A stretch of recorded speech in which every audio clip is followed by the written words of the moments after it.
नमस्ते। What is the purest thing in the world?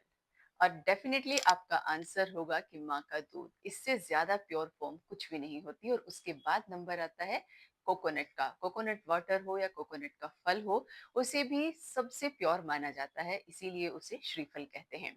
लेकिन ये बड़े ही दुख की बात है कि प्लास्टिक का जहर अब माँ के दूध से लेकर हमारी प्लेसेंटा और डीएनए तक में पहुंच गया है। रिसेंटली एक सर्वे हुआ जिसमें ये पाया गया कि फर्स्ट मिल्क मतलब बच्चे के बर्थ के बाद का जो सबसे पहला दूध था, उसमें भी नैनो पार्टिकल्स मिले हैं। नैनो पार्टिकल्स, प्लास्टिक के नैनो पार्टिकल्स मिले हैं और प्लेसेंटा में भी उन्हें पाया गया है। ये इतने छोटे होते हैं कि नैनो पार्टिकल्स मतलब 1 mm से भी एक छोटी चीज, जो इजीली ब्लड में और हमारे बॉडी सेल्स में समा जाती है और बहुत लंबे टाइम तक वहां पर सरवाइव करती है। और जहां जहां ये इकट्ठा होना शुरू हो जाते हैं, वहां पर ये सिस्ट की फॉर्म ले लेते हैं। जैसे आजकल लड़कियों में किसी भी एज की हो, उनके साइज पे भी फर्क नहीं पड़ता कि कोई फैटी है कि थिन है। पीसीओएस की समस्या बहुत ज्यादा बढ़ती जा रही है। और ये और कुछ नहीं है, ये एक्स्ट्रा की चीजें हैं जो हमारे खाने से या सिंड्रोम बढ़ता जाता है बॉडी में और वो एक जगह कलेक्ट होने लगता है।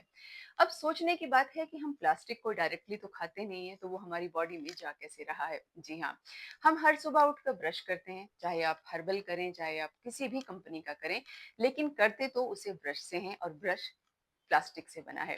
तो जब हमारा ब्रश घिस जाता है, तो वो छोटी-छोटी जो वो हैं, वो धीरे-धीरे हमारी कुछ ना कुछ पार्ट उनका हमारी टमी में स्टोर होता रहता है। इन द सेम वे हमारे खाने की आप पैकेजिंग देख लीजिए, चाहे वो दूध की हो, दही की हो या खाने की हो, मोस्टली पैकेजिंग पन्नियों में की शेप में आती है, पॉलिथीन में आती है। और उसके बाद ऐसा नहीं है कि ये सिर्फ खाने से ही फैलता है। हम जब बहुत ज़्यादा पॉलिएस्टर के कपड़े टाइट फिटिंग के पहनते हैं, तो वो भी हमारी स्किन ऑब्जर्व कर लेती है। तो ऐसे बहुत सारे रीज़न हैं कि जब हम प्लास्टिक के सीधे कंसर्न में आते हैं और वो हमें इतना ज़्यादा डैमेज कर रही है। तो जहाँ तक हो सके आप ढीले कपड़े पहनिए, कॉटन के पहनिए, या फिर इस तरह की चीज़ों को जहाँ तक हो सके अवॉइड करने की कोशिश कीजिए। क्योंकि जो चीज़ ब्लड में घुल गई, डीएनए तक पहुँच गई, उससे पीछा छुड़ाना इतना भी आसान नहीं है। लेकिन ये हमारी हेल्थ को या हमारी आने वाली जनरेशन को बहुत ज़्यादा हद तक बर्बाद करेगा। ऐसी ही छोटी-छोटी जानकारियों और अवेयरनेस के लिए सीमा वेलनेस सर्कल के साथ बने रहिए। Thank you.